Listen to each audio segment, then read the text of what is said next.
आदाब नाजरीन, मैं हूं सनम एजाज और आप देख रहे हैं स्पेशल रिपोर्ट। से पहर के बज चुके 4 और स्पेशल रिपोर्ट में हम दुनिया जहां की खबरों पे नज़र रखते हुए हालात वाक़ात की बात भी करते हैं। लेकिन हम सबसे पहले आपको बताते चलें, आज जुम्मे का दिन था। तो जुम्मे का दिन यूं ही कश्मीर में बारी ही रहा है। माजी में आज का दिन भी बारी ना सही, लेकिन हालात शहर श्रीनगर के डाउनटाउन के इलाके के बारी ना सही। बाजार खुले थे, लेकिन बाजारों के बीच में आज जामिया मस्जिद श्रीनगर की लगातार 10वें जुम्मे पे भी नमाज पढ़ने की जामिया मस्जिद में आज इजाज़त नहीं थी। ये कज़िया नमाज ना पढ़ने का श्रीनगर की जामिया मस्जिद में आज से 70 दिन पहले उस वक्त शुरू हुआ था जब इसराइल ने निहत्ते फ़लस्तीनियों पर हमला किया था।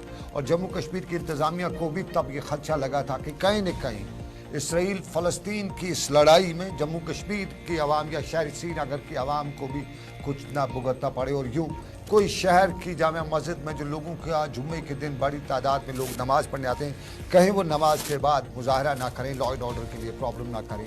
तो इंतज़ामिया ने फैसला किया कि जुम्मे की नमाज नहीं होगी। फिर अंदाज़ा हुआ कि एक जुम्मे को नहीं होगी, फिर दूसरे को भी नहीं हुई, फिर तीसरे को भी नहीं हुई, और अब लगातार ये 10वां जुम्मा है।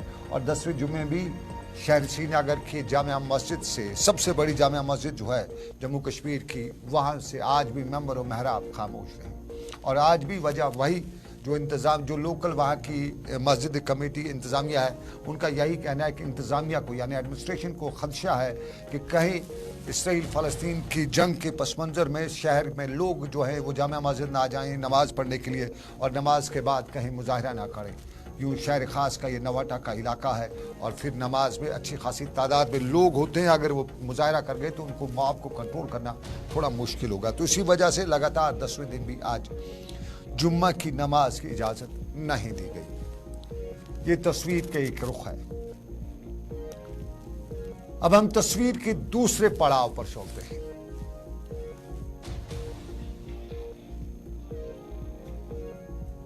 और तस्वीर का दूसरा पड़ाव है, सुबह सुबह जब भी कोई हम सोशल मीडिया खोलते हैं, हम टीवी देखते हैं, अखबार की न्यूज़ पढ़ते हैं, तो कुछ खबरें ऐसी होती हैं जिनको पढ़ने के बाद आदमी अपना सर पीटने को लग जाता है। दिमाग में पहला ख्याल यही आता है कि आखिर ये अफलातून, ये सुकरात कौन है जो सरकार को इस तरह के मशवरे दिया करता है।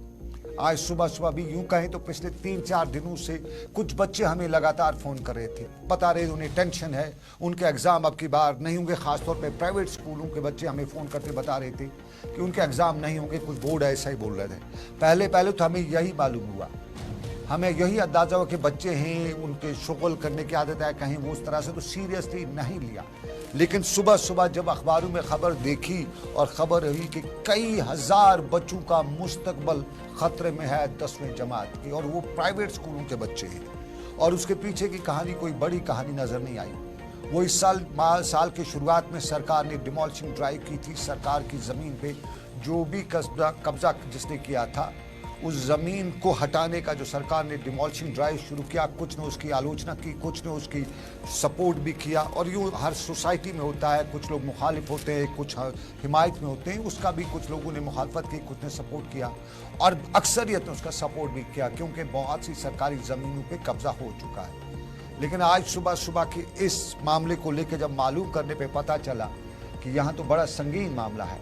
प्राइवेट स्कूलों को अब ये बताया गया है कि आप अपने स्कूल जो हैं वो आपका जो 10th का एग्ज़ाम है आपके बच्चों का नहीं लिया जाएगा। और अक्सर बच्चों ने बताया कि उनके वालिदैन को बताया गया कि प्राइवेट स्कूलों में जो 10th के बच्चे हैं वो फ़ौरन अपना वहाँ से डीसी ले लें, सरकारी स्कूल में एडमिशन करें, और उसके बाद, और इसके पीछे की कहानी है कि जो प्राइवेट स्कूल सरकारी लैंड पे है उसके बच्चों को ये कहा गया है। फैसल हमारे साथी हैं, उनसे भी हम कोशिश करेंगे, या हम कोशिश करेंगे, जी अनवार से हमारी कोशिश हो रही है, हम उनसे जानेंगे असल हकीकत क्या है। लेकिन फैसल से भी हम कोशिश करेंगे कि फैसल से हमारा रब्ता करेंगे कि आखिर ये क्या मामला हो चुका है पिछले 24 घंटों के दौरान।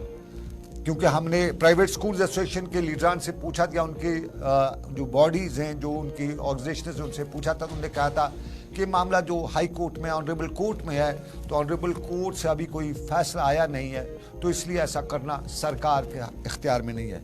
लेकिन हमें सुबह सुबह कुछ सरकार के जो फैसले हैं उनके तनाजुर में बड़े खदशा, जिस तरह मैंने पहले बताया कि हम सोचने पे मजबूर हो जाते कि आखिर सरकार को ये मशवरे कौन दे रहा है। क्या ये अफलातून है, ये सुकरात है, या हमारी तरह ऊपर का डब्बा जिनका खा लिया वो ये सरकार को मशवरे दे रहे? क्योंकि लगता नहीं है एक वेलफेयर स्टेट में और उस स्टेट में, उस इलाके में जहाँ कई डिफरेंसेस हों, उन डिफरेंसेस में और डिफरेंसेस आवाम और सरकार के बीच में पैदा करने की, चाहे वो डिफरेंसेस सही हैं या गलत हैं, लेकिन लोगों में तजुब्जुब है। वो 100% नहीं है, 50% नहीं है, 10-20 जितने % लोगों को डिफरेंसेस हैं, उनमें कहीं न कहीं स्टेट को भी जिम्मेदारी होती है कि वो इस तरह के इकदाम उठाए ताकि पहले लोगों को समझाया जा सके। और यहाँ पे बहुत से बच्चों ने हमें सवाल किया कि अगर जनवरी में इस साल डिमोलिशिंग ड्राइव की गई तो उस वक्त इन स्कूलों को क्यों नहीं डिमोलिश किया गया, उस वक्त क्यों ये सब कुछ हुआ, और आज मामला उस वक्त उठाए रहे जब एग्जाम्स नज़दीक पे हैं, कुछ महीने रहे हैं और बच्चों को बताया जा रहा है कि आप जाइए स्कूल से, इधर से उधर हो जाइए। तो बच्चों की मानसिकता पे, जिसे हिंदी में कहा जाता है, हम कहेंगे अपने दिमागी हालत पे असर नहीं पड़ेगा? ये बच्चे क्या सोचेंगे, सरकार के बारे में क्या सोचेंगे, ये हमारे बारे में जो पॉलिसी मेकर्स मुल्क हैं उनके बारे में क्या सोचेंगे, मीडिया के बारे में क्या और हम बड़े बुजुर्गों के बारे में क्या सोचेंगे कि उनके बुजुर्ग उनके लिए क्या कर रहे हैं? एक पूरी पोद को है। फैसल से हम कोशिश करेंगे, फैसल कोशिश करेंगे जानने की कि ये क्या मामला है। चलिए फैसल से हम फोन पे ही मिलते हैं, अगर पूछ हो रही है। फैसल अगर आप तक मेरी आवाज आ रही है, आप प्राइवेट स्कूल एसोसिएशन के, फैसल अगर आप तक मेरी आवाज आ रही है, फैसल अगर आप तक मेरी आवाज आ रही है तो ये बताइएगा, आपकी प्राइवेट स्कूल एसोसिएशन से अभी बात हो रही थी, क्या बताया उन्होंने, ये क्या कजिया कहां पे है? फैसल शायद जो स्टेट लैंड है उस पर जो प्राइवेट स्कूल है वो खाली किए जाएंगे और उन बच्चों को कहा गया था आप स्कूल लिफ्ट सर्टिफिकेट हासिल करें ताकि आप दूसरे स्कूल में अपना दाखिला करा सकते हैं। लेकिन उसके बाद जो पेरेंट्स एसोसिएशन है और प्राइवेट स्कूल एसोसिएशन है वो हाई कोर्ट चले गए थे। हाई कोर्ट से उन्होंने स्टे ऑर्डर लाया था, उसके बाद ये मसला बैठ गया था। लेकिन अब जैसे ही 10th क्लास के एग्जामिनेशन फॉर्म भरने का टाइम आया, उन्होंने अपने फॉर्म सबमिट कराए तो जेके बोस्ट को वो एक्सेप्ट करने से इनकार किया, कहा हम आपके ये फॉर्म जो है वो एक्सेप्ट नहीं कर सकते। और इन बच्चों की तादाद करीबन 2 से लेकर 2.5 लाख के करीब है। अब इन बच्चों का जो फ्यूचर है वो स्टेट पे है। अब यहाँ पे 2 चीजें देखने वाली बात है, सरकार को स्टेट लैंड निकाला था वो उस वक्त एक्शन ले सकते थे, क्योंकि जिस तरीके से उन्होंने स्टेट लैंड लिया, डिमोलिशन ड्राइव की हटाया, वैसे उस स्कूल का भी ले सकते थे। लेकिन अब आप देखिए उस टाइम उन्होंने सरकार चुप करके बैठी। अब जैसे बच्चों को एग्जाम देने का टाइम आया, आप कहा जा रहा है कि आपके जो फॉर्म थे वो एक्सेप्ट नहीं किया जाए। उसके साथ जो हाई कोर्ट की तरफ से इसमें 2-3 ऑर्डर आए हैं इसके हवाले से, क्योंकि वो कहा गया था, पहले तो इस पर सिटी ऑर्डर लगाया गया था, फिर कहा गया था कि इन स्कूल के साथ फिलहाल छेड़छाड़ न करे। लेकिन उन ऑर्डर का भी वायलेशन कर रही है अब सरकार। आप न तो वापस जवाब दे रहे हैं कि अब आखिर इन बच्चों का करना क्या है। तो कुल मिला के जो है करीबन 2 से लेकर 2.5 लाख के करीब जो बच्चे हैं जिन्होंने प्राइवेट स्कूल में पढ़ा है, 10-10 साल 15-15 साल में आप मेहनत की, अब आखिर में आप इसके एग्जाम फॉर्म जो एक्सेप्ट नहीं किए जा रहे और उसके साथ साथ जो ऑर्डर्स है उनकी भी वायलेशन हो रही है और इन बच्चों का जो फ्यूचर है वो प्राइवेट स्कूल सेक्शन के लीडर से आपकी बात हो रही थी, वो इस चीज को किस तरह से ले रहे हैं? तो पहले हाई कोर्ट गए थे, हाई कोर्ट से उन्होंने ऑर्डर लाया था। अब उनका मानना है कि हमने एडमिनिस्ट्रेटिव सेक्रेटरी जो है उनको भी अप्रोच किया था, लेकिन अभी तक उनकी तरफ से कोई कंफर्मेशन नहीं आई है, क्योंकि अभी 10-15 दिन है फॉर एग्जामिनेशन फॉर्म फिल करने के लिए। 2 जनवरी तक इसका लास्ट डेट है, लेकिन अभी तक कोई पॉजिटिव कम्युनिकेशन एजुकेशन डिपार्टमेंट या जेके बोर्ड की तरफ से नहीं आ रहे, जिसका वो अभी भी वेट कर रहे हैं। उनका मानना है कि अगर ऐसे ही चला रहा तो कहीं ना कहीं जो 2.5 लाख स्टूडेंट है इनका फ्यूचर खराब हो जाएगा, ये फिर आगे जाके पढ़ नहीं पाएंगे। अगर आज मैट्रिक इनका बेसिक है, आज इनका मैट्रिक मिस हो जाता है तो फिर इनका जो पूरा मॉरल है वो बिगड़ जाएगा, आधे डिप्रेशन में चले जाएंगे कुछ लोग। सब जाहिर है, बहुत शुक्रिया फैसल। डिप्रेशन में बच्चे चले जाएंगे और मुझे उम्मीद है एक चीज से, मैं पूरा मेरी 6th सेंस बता रही है कि शायद लेफ्टिनेंट गवर्नर मनोज सिन्हा को मालूम नहीं है। मेरी ये 6th सेंस बता सकती है, हो सकता है मैं गलत भी हूं, मैं सही भी हो सकता हूं, लेकिन मुझे अंदाजा है मनोज सिन्हा को ये मालूम नहीं है, क्योंकि वो पॉलिटिकल फिगर भी हैं, एडमिनिस्ट्रेटिव फिगर भी हैं, वो समझते हैं कॉन्सिक्वेंसेस और इसके संगीन नताज हो सकते हैं। इसका इम्पैक्ट आवाम पे, पब्लिक पे, स्टूडेंट्स पे गलत पड़ सकता है। और इस तरह के इकदाम, ठीक है प्राइवेट स्कूल पे लैंड पे कब्जा किया हुआ है, उसको डिमोलिश किया जा सकता है, लिया जा सकता है, लेकिन उस स्टेज पे जब बच्चों का एक साइड से एग्जाम है, ये एग्जाम के अगले महीने में भी हो सकता है। सरकार के पास पावर होता है, सरकार किसी वक्त कर सकती है, लेकिन ये वो नून पे नुक्ता पकड़ना ये बहुत बड़ा मामला है। लेकिन चलिए नाज़रीन, मोहम्मद यूसुफ तारिगामी सीपीआईएम के लीडर है और उन्होंने भी इस मामले को संगीन अफसोसनाक बताया है। जरा सुनिएगा मोहम्मद यूसुफ तारिगामी ने क्या बताया, क्योंकि उन्होंने आज बताया कि तुलबा का क्या कसूर है, ये मुस्तकबल बच्चों का मुतासर हो सकता है। सुनिएगा क्या बता रहे हैं हमारे मोहम्मद यूसुफ तारिगामी साहब। बोर्ड ऑफ स्कूल एजुकेशन की तरफ से एक हुक्मनामा जारी हुआ है कि जो तलबा प्राइवेट स्कूलों में मुबैना तौर पर सरकारी ज़मीन पर वाक़ा है, उनके फार्म 10वीं जमात के कबूल करने से इनकार किया है। यह हद दर्जा अफसोसनाक भी हैं और अहमकाना भी है। वो इसीलिए कि बच्चों का क्या कसूर है इसमें, और आज 1 साल तक आपने रोका नहीं उन बच्चों को, उन स्कूलों को, या उसके बारे में बाज़ाब्ता नोटिस निकाली जानी चाहिए थी बहुत पहले। ऐसा हुआ नहीं। लीगल सतह पर भी कुछ कार्रवाई हुई है जो मुंतज़मीन हैं इन स्कूलों के, और बार बार उन्होंने अपील भी की है मुतल्लिका हुकाम से कि इससे हमारे बच्चियों का मुस्तकबिल मुतासर होगा।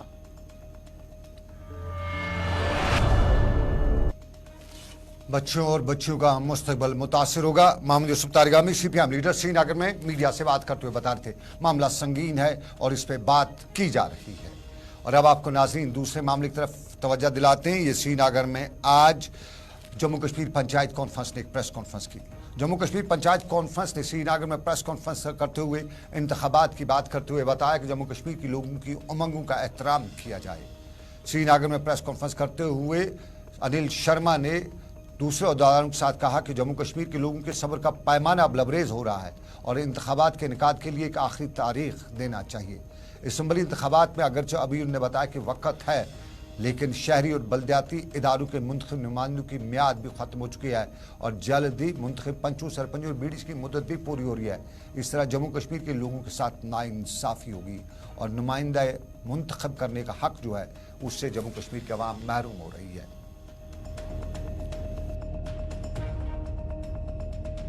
जो हमने कश्मीर के अंदर गांव-गांव में, ब्लॉक में, ज़िला हेडक्वार्टर पे जाकर जो हमने देखा, जो पाया, जो लोगों से बातचीत हमने की, वहां से यही निकल कर आया कि नई लीडरशिप लाने की ज़रूरत है इस वक्त जम्मू कश्मीर के अंदर। क्योंकि लोग जो हैं, जहां की रीजनल पॉलिटिकल पार्टियां जो हैं, उनसे उग चुके हैं, लोग तंग आ चुके हैं। लोग ये चाहते हैं कि नई लीडरशिप जो है वो सामने आए और हर एक पॉलिटिकल पार्टी, चाहे जम्मू कश्मीर की रीजनल पॉलिटिकल पार्टियां हो, चाहे हमारी जो है नेशनल लेवल पे पॉलिटिकल पार्टियां हो, तमाम जम्मू कश्मीर के अंदर नई लीडरशिप जो है वो सामने लाई जाए। और इस वक्त मैं दावे से कह सकता हूं कि जो लोगों के मन की बात मैंने जानी है, लोगों के मन में बेबी ये चीज, लोगों के मन में बेचैनी है। अनिल शर्मा जम्मू कश्मीर पंचायत कॉन्फ्रेंस के चेयरमैन श्रीनगर में प्रेस कॉन्फ्रेंस के दौरान बता रही थी। और एक और बेचैनी है लोगों के मन में, और वो बेचैनी है मंशियात की, उसके खिलाफ किस तरह से काम कर रहे हैं, ये बहुत बड़ी बेचैनी है। परेशान हर वालिद है, हर शख्स है, हर सोच आदमी यही शाम को सुबह सोचता रहता है कि कहीं उसका बच्चा किसी बुरी संगत में ना फंस जाए, और बुरी संगत में फंसने का मतलब है मंशियात के धंधे में ना फंस जाए। और इस लानत से नजात पाने के लिए सरकार इकदाम उठा रही है। अब जम्मू कश्मीर की इंतजामिया मंशियात फरोशों की प्रॉपर्टी जब्त करने का सिलसिला जारी रखे हुए है और आज पुंछ में मंशियात फरोश की प्रॉपर्टीज को NDPS एक्ट के तहत जब्त भी किया गया है। ये दौरानी शब प्रॉपर्टी जब्त की गई है और पुंछ पुलिस ने कार्रवाई करते हुए शुक्रुद्दीन वल्द नूर मोहम्मद साकने दिगवार तहसील हवेली के रिहायशी मकान को जब्त किया, 2 गाड़ियों को भी पकड़ा, JCB को भी दबोचा और ट्रैक्टर के भी पेच कसे। ये वो सारी प्रॉपर्टीज थी जो इसने मंशियात से कमाई हुई थी। और मोहम्मद यासीन नाम बड़ा लेकिन काम फीका, अब बाज़ाब्ता तौर पे उसके घर के सामने नोटिस चस्पा हो चुका है कि ये मंशियात फरोश है और इस मंशियात फरोश का सोशल बाइकाट होना चाहिए।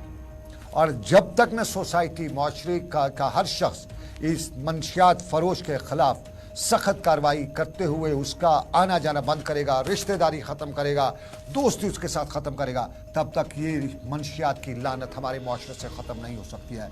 क्योंकि हर तरफ नंगी तलवार है मंशियात की। अब जम्मू कश्मीर एक ऐसी जगह बन चुकी है जहां सबसे ज़्यादा मंशियात अब हर जगह पे देखी जाती हैं। आए रोज़ मंशियात फरोश पकड़े जाते हैं और बारामूला में भी मंशियात फरोश को आज पकड़ा है। बारामूला में मंशियात फरोश को आज पुलिस ने गिरफ्तार किया है, पट्टन बारामूला में।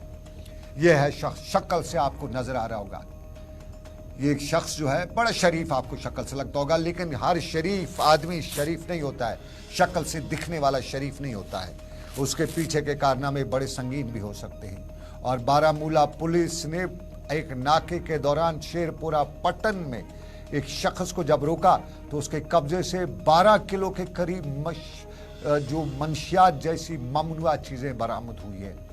इसकी शिनाख्त शेरपुरा पट्टन के गुलाम मोहिद्दीन गनाई की हुई है और अब इसको जेर हिरासत रखा गया है। कानून के मुतल्लिका दफात के तहत इसके खिलाफ मुकदमा दर्ज तो किया गया है, लेकिन यहाँ पे भी आम लोगों से गुजारिश है कि जो भी मंशियात फरोश आपके इलाके में मालूम होता है पकड़ा गया है, उसके ख़ानदान के साथ कारोबार करना बंद कर दीजिएगा, रिश्तेदारी बंद कर दीजिएगा, आना जाना बंद कर दीजिएगा, ताकि कहीं न कहीं आइसोलेट हो जाए। और हमारे माशरे में इतनी मुसीबतें हैं, एक इस मुसीबत से नजात पाने के लिए हमें कुछ ना कुछ खुद करना है। और जम्मू कश्मीर पुलिस का 112 फ़ोन नंबर भी है, आप उस पर भी डायल करके बता सकते हैं कि ये मंशियात फरोश है, ये हमारे माशरे का सबसे जालिम शख्स है और इसके एक छोटे से काम से हमारा पूरा मुआशरा तबाह हो सकता है। तो ऐसे लोगों को पकड़वाने में इनका जम्मू कश्मीर अवाम का, जम्मू कश्मीर की पुलिस का ताउन कीजिएगा।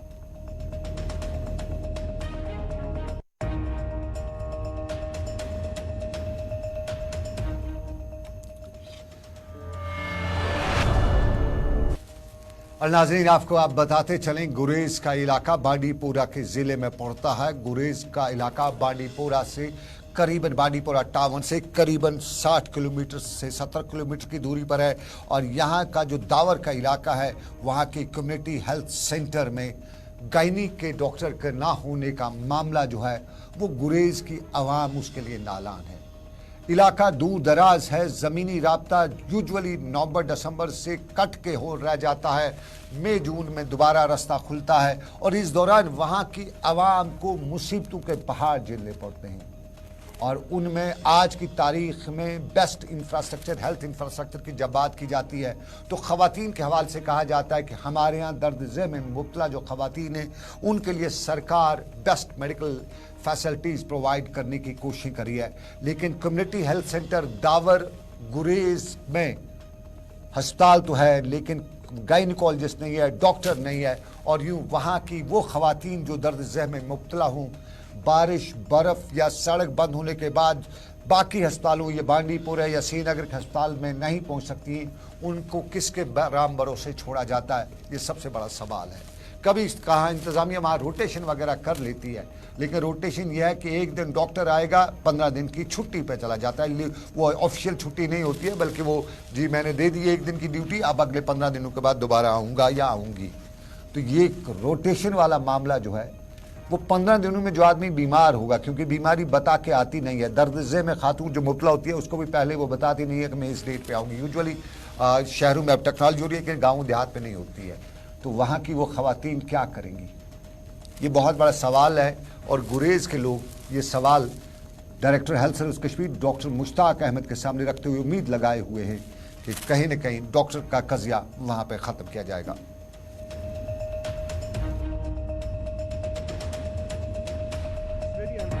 Disgusting from the administration side, क्योंकि अगर किसी को आपने वहाँ पे भेज दिया है, गायनोकोलॉजिस्ट भेज दिया है, तो वो कुछ दिन वहाँ पे रह के 2-3 दिन के बाद वो वापस आ गए, वो नए नए रिमांड्स कर रहे हैं। लेकिन ये भी हमारी पुरजोर गुजारिश रहेगी डायरेक्टर हेल्थ से कि अगर आपने गायनोकोलॉजिस्ट भेजा, आप एक परमानेंट गायनोकोलॉजिस्ट, आप रोटेशन बेस पे भेजो, वो आके 2 दिन बैठ के चले जाते हैं। वही सेम प्रॉब्लम हमारे पेशेंट्स के साथ हो रही है। एंड सेकंड थिंग कि अगर आपने वहाँ पे गायनोकोलॉजिस्ट, एक परमानेंट गायनोकोलॉजिस्ट भेजेंगे, उसके साथ आपके जो है पेडियाट्रिशियन टेक्नीशियन को भी आपको भेजना है और एक अल्ट्रासोनोग्राफी जो बंदा करेगा उसको डॉक्टर को उसके लिए भी भेजना पड़ेगा, क्योंकि उसकी वजह से। और ब्लड बैंक जो है ये बहाना पकड़ रहे, हमारा ब्लड बैंक जो है सेटअप वहाँ पे पूरा करके है, ब्लड बैंक की कोई वहाँ पे दिक्कत नहीं है। और हमारा जो पावर का प्रॉब्लम रहता था वो शुक्र है अल्लाह का और एडमिनिस्ट्रेशन का, जिन्होंने हमारे हेल्थ इंफ्रास्ट्रक्चर में बहुत से पेच ढीले हैं। और आपको मैं अपने गांव दिवर लोलाब की भी मिसाल दूं, वहाँ अस्पताल है, वहाँ पूरी लेटेस्ट ज़माने की टेक्नोलॉजी की मशीनरी है, एक्सरे प्लांट है, डिजिटल एक्सरे प्लांट है, वहाँ अल्ट्रासाउंड है, वहाँ डेंटल सिस्टम है, सब कुछ लगा हुआ है। लेकिन चलाने के लिए ना अल्ट्रासाउंड चलाने के लिए, ना एक्सरे चलाने के लिए, ना डेंटल चेयर है और ना कोई डॉक्टर है। करोड़ों रुपए की मशीनरी वहाँ पे रखी गई है और उस मशीनरी के लिए बहुत से लोगों को चौकीदारी की जिम्मेदारी भी दी गई है, लेकिन वहाँ पे किसी को भी नहीं भेजा जाता है ताकि उस मशीनरी का फ़ायदा उठाया जा सके। ये सोगाम लुलाब के दिवर के गांव की कहानी है, जिस कहानी को मैं अक्सर हर हफ्ते देखता रहता हूँ। तो नाज़रीन, आपको बताऊँ, आप देख रहे थे स्पेशल रिपोर्ट सनम के साथ। फिलहाल आज के स्पेशल रिपोर्ट से बस इतना ही। इस उम्मीद से आपसे लेंगे इजाज़त कि रब्बे कायनात की मर्जी, फिर करेंगे आपसे मुलाकात। आप रखिए अपना ख्याल। अल्लाह हाफिज़।